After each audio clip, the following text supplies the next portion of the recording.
In our last video, we revealed how the CIA overthrew Iranian democracy in 1953 to protect British oil profits. But that wasn't the end of the story. It was just the beginning. The Iran coup became the template for American regime change. And just 1 year later, in 1954, the CIA orchestrated Operation PBSUCCESS, the overthrow of Guatemala's democratically elected government. The target wasn't a communist dictator or a Soviet puppet. It was Jacobo Arbenz, a reformist president who dared to challenge the power of one of America's most powerful corporations, the United Fruit Company. Tim Weiner's Legacy of Ashes reveals through declassified CIA documents that this operation was the direct continuation of what happened in Iran. Using the same psychological warfare tactics, the same bribery networks, and the same propaganda machine, the CIA destroyed another democracy to protect corporate profits. By the end of this video, you'll understand why Guatemala suffered through decades of civil war and military dictatorships, and how the CIA's actions in 1954 created a legacy of violence that haunts Central America to this day. If you're new here, make sure to like this video, subscribe to Strategy Codex, and leave a comment below.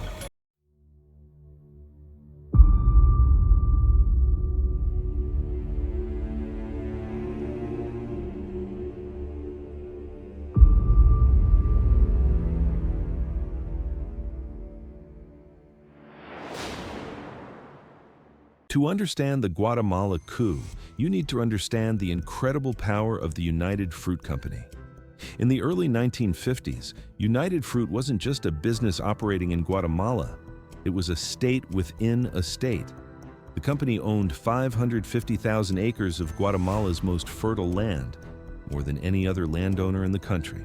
They controlled the only railroad, the only major port, the telegraph system, and the postal service. They were the largest employer, the largest exporter, and they paid virtually no taxes. But here's the key detail that Weiner's documents reveal. United Fruit kept 85% of their land completely uncultivated. They weren't using it to grow bananas. They were hoarding it to prevent competitors from entering the market and to keep a massive labor force desperate and dependent.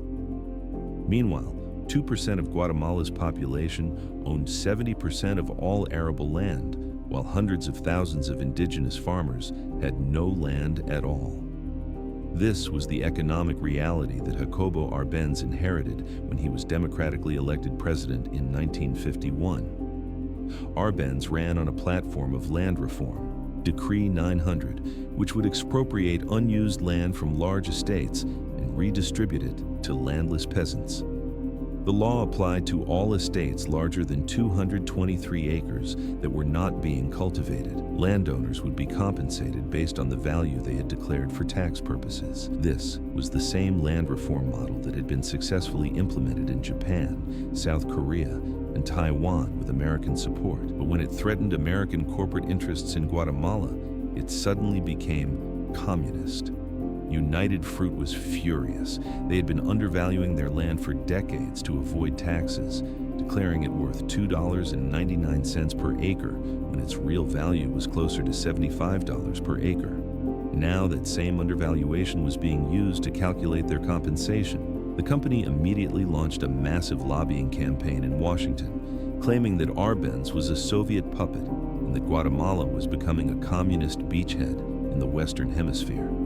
Here's where the story gets really disturbing. The campaign against Arbenz wasn't just corporate lobbying. It was a conspiracy at the highest levels of the American government. Secretary of State John Foster Dulles and CIA Director Allen Dulles, the two most powerful men in American foreign policy, had both worked for Sullivan and Cromwell, the law firm that represented United Fruit Company. John Foster Dulles had personally negotiated United Fruit's contracts with Guatemala in the 1930s. The company's board of directors read like a who's who of the American establishment. Walter Bedell Smith, who had been CIA director before Allen Dulles, joined United Fruit's board immediately after leaving the agency. John Moores Cabot, the Assistant Secretary of State for Inter-American Affairs, was a major United Fruit shareholder. His brother Thomas had been president of the company. This wasn't just a conflict of interest, It was a complete merger of corporate and government power. United Fruit hired Edward Bernays, the father of public relations, to orchestrate a propaganda campaign that would make the Iran operation look subtle. Bernays flooded American newspapers with stories about the growing communist threat in Guatemala. He organized press tours for journalists, bringing them to Guatemala to see evidence of Soviet influence. The campaign worked perfectly. By 1953, major American newspapers were running headlines about Red Guatemala and the Soviet beachhead in the Americas. The American public was being prepared for intervention, but Weiner's documents proved that the CIA knew this was all lies. Their own intelligence reports stated clearly that Arbenz was not a communist and that Guatemala posed no threat to American security. A 1952 CIA assessment concluded, the Guatemalan government is not controlled by the Kremlin and does not threaten the security of the United States. The truth didn't matter. As Allen Dulles told his staff, the United Fruit situation has gone beyond the point where it can be settled by negotiation. The CIA's operation to overthrow Arbenz, codenamed PBSUCCESS, was a direct copy of the Iran coup, but with some deadly innovations. The operation was run by Colonel Albert Haney, a loose cannon who had previously botched CIA operations in Korea. Haney set up his headquarters in a decrepit airbase in Opa-locka, Florida, where he planned the overthrow of a sovereign government with the enthusiasm of a man planning a weekend barbecue. The plan had 4 main components, each more cynical than the last. First was psychological warfare. The CIA created a clandestine radio station called Voice of Liberation, run by David Atlee Phillips, who would later become one of the agency's master propagandists. Broadcasting from Nicaragua, the station transmitted a constant stream of disinformation into Guatemala. Phillips was a master of psychological manipulation. When Guatemala's state radio went off the air for routine maintenance, he moved his frequency to match theirs exactly. Guatemalans looking for news found themselves listening to CIA propaganda instead. The station broadcast fake news about battles that never happened, military defections that were pure fiction, and communist plots that existed only in Phillips's imagination. They reported that Soviet submarines were delivering weapons to Guatemala, that Arbenz was forcing Catholic soldiers to worship Stalin, and that communist death squads were roaming the countryside. Second was economic warfare. The CYA convinced the State Department to impose a complete arms embargo on Guatemala while simultaneously flooding neighboring countries with weapons for Castillo Armas's rebel force. They also pressured European allies to stop selling arms to Guatemala, leaving Arbenz's military defensively helpless. When Arbenz finally managed to purchase a shipment of obsolete weapons from Czechoslovakia, many of them rusted World War II surplus with Nazi markings, the CIA turned it into a propaganda goldmine, claiming it proved Soviet control of Guatemala. Third was the paramilitary force. The CIA recruited and trained a rebel army led by Carlos Castillo Armas, a cashiered Guatemalan colonel who had been living in exile in Honduras. This force was small, only about 480 men and poorly equipped. But its purpose wasn't to win a conventional war. It was to create the illusion of a popular uprising. Regime. Following a reign of terror manipulated by such communists as the Argentinian Che Guevara, who later goes to Cuba, the common people of this tiny nation rise up against it. Led by an exiled officer, Lieutenant Colonel Castillo Armas, they form a liberation force that succeeds in overthrowing the communist regime. Again, the firmness and determination of a free people has frustrated communist design. The rebels were trained at a secret base in Nicaragua with the full cooperation of dictator Anastasio Somoza. The CIA paid Somoza $1 million for the use of his territory and his silence. Fourth was air power.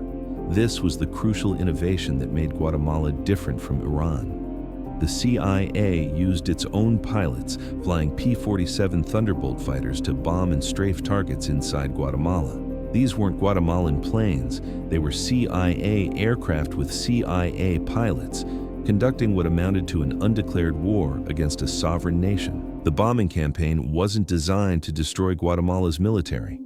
It was designed to terrorize the population and the government.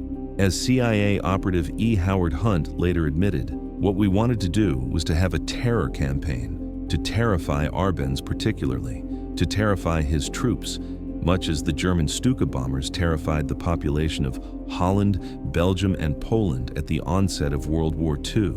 The coup began on June 18, 1954, when Castillo Armas's tiny force crossed the border from Honduras. The Guatemalan army, which numbered over 5,000 men, could have easily crushed the invasion, but the CYA's psychological warfare had already done its work. For weeks, the Voice of Liberation had been broadcasting reports of massive defections, imaginary battles, and an unstoppable rebel advance. When the real invasion began, many Guatemalan officers believed they were facing a much larger force backed by the full might of the United States. The CIA's bombing campaign intensified the panic. On June 25th, CIA pilots bombed the largest military base in Guatemala, destroying fuel depots and ammunition stores. The message was clear.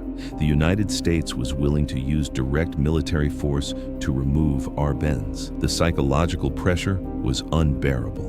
Guatemalan officers, fearing that resistance would bring a full American invasion, began refusing orders to fight. The army that could have easily defeated Castillo Armas instead began to disintegrate. On June 27th, facing a military revolt and convinced that the United States would invade if he didn't resign, Arbenz stepped down. In his final radio address, he said, "Todos sabemos cómo han bombardeado y ametrallado ciudades, inmolado a mujeres, niños, ancianos y elementos civiles indefensos.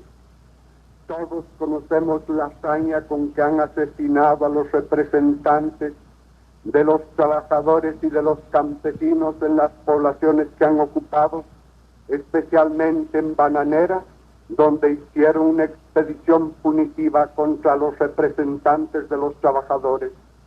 Lo de Bananera fue un acto de venganza de la frutera.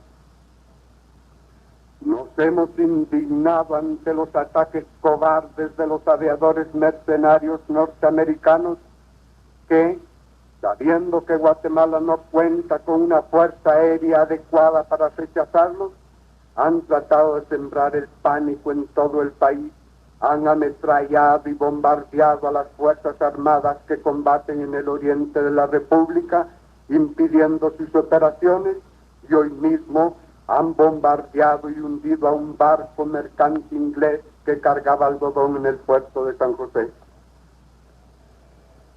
¿En nombre de qué hacen esas barbaridades? ¿Cuál es su bandera? Todos la conocemos también. Han tomado de pretexto al comunismo. La verdad es muy otra. La verdad hay que buscarla en los intereses financieros de la compañía frutera y en los de los otros monopolios norteamericanos que han invertido grandes capitales en América Latina, temiendo que el ejemplo de Guatemala se propague a los hermanos países latinoamericanos. El tiempo se encargará de demostrar que lo que ahora digo es verdad.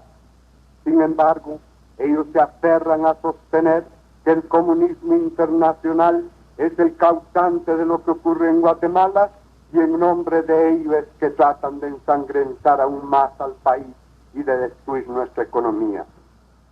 Castillo Armas was installed as Guatemala's new leader. One of his first acts was to reverse the land reform and return all expropriated property to United Fruit Company. He also began a brutal campaign of repression, arresting and executing thousands of Arbenz supporters. The CIA celebrated PBSUCCESS as a complete triumph. They had overthrown a government for less than $3 million, the cost of a single fighter jet. Alan Dulles called it a new and glorious chapter in the already great tradition of American foreign policy. But the success in Guatemala was an illusion that would haunt the region for decades. Castillo Armas ruled as a brutal dictator until he was assassinated in 1957. He was followed by a succession of military strongmen, each more repressive than the last. The democratic institutions that had been developing in Guatemala were completely destroyed. The land reform that could have modernized Guatemala's economy and reduced inequality was reversed. The country remained trapped in a feudal system where a tiny elite controlled vast estates while the majority lived in poverty. Most tragically, the coup triggered a civil war that lasted 36 years and killed over 200,000 people. The Guatemalan military, trained and equipped by the United States, carried out what the UN later classified as genocide against indigenous communities. The CIA's own documents, declassified decades later, reveal that agency officers knew their Guatemalan allies were committing mass murder. A 1994 CIA report stated, in Guatemala, 200,000 civilians had died during 40 years of struggle, and 96% of those deaths came at the hands of the Guatemalan military. The agency continued to support these killers because they protected American business interests. As one CIA officer put it, the Guatemalan government was our government. Just like in Iran, the CIA's short-term success created long-term catastrophe. They destroyed a democracy to protect corporate profits, and the Guatemalan people paid the price for decades. The Guatemala operation established the template that the CIA would use for regime change operations around the world. The same techniques, psychological warfare, economic pressure, paramilitary forces, and air power, would be used in Cuba, Chile, Nicaragua, and dozens of other countries. The operation also established a crucial precedent that the United States would overthrow democratically elected governments if they threatened American corporate interests.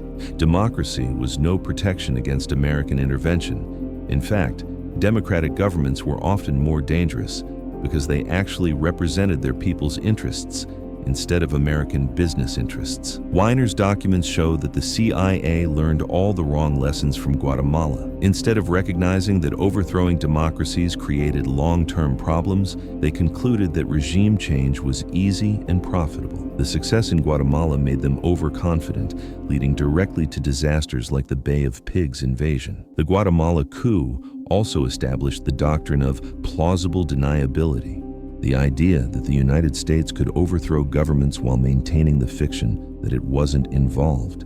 This doctrine would be used to justify covert operations for decades to come. So what does this all mean? The Guatemala coup reveals the true nature of American foreign policy during the Cold War. It wasn't about fighting communism or spreading democracy. It was about protecting corporate profits and maintaining American economic dominance. The CIA's own documents prove that they knew Arbenz wasn't a communist threat. They overthrew him anyway because he threatened United Fruit Company's profits. They destroyed a democracy to protect a corporation and then spent decades supporting the military dictatorships that followed. This connects to every conspiracy theory about American imperialism because, in this case, the conspiracy theories are true. The CIA did overthrow governments to protect corporate interests. They did support brutal dictators who served American business. They did lie to the American people about their real motivations. Understanding this changes everything about how you see American interventions. Every time you hear about spreading democracy or fighting terrorism, remember Guatemala in 1954. Remember that the CIA's second regime change was against a democracy, not a dictatorship. The playbook hasn't changed in 70 years. Any country that tries to control its own resources, any leader who puts national interests above American corporate interests, becomes a target. What do you think? Have you seen this same pattern in other American interventions? Let me know in the comments. I read every single one. And if you want to understand how this template was used in the next CIA operation, subscribe to Strategy Codex and hit the notification bell. Next week, we'll be analyzing how the CIA tried to use the Guatemala playbook in Cuba and how it led to one of the agency's greatest disasters at the Bay of Pigs.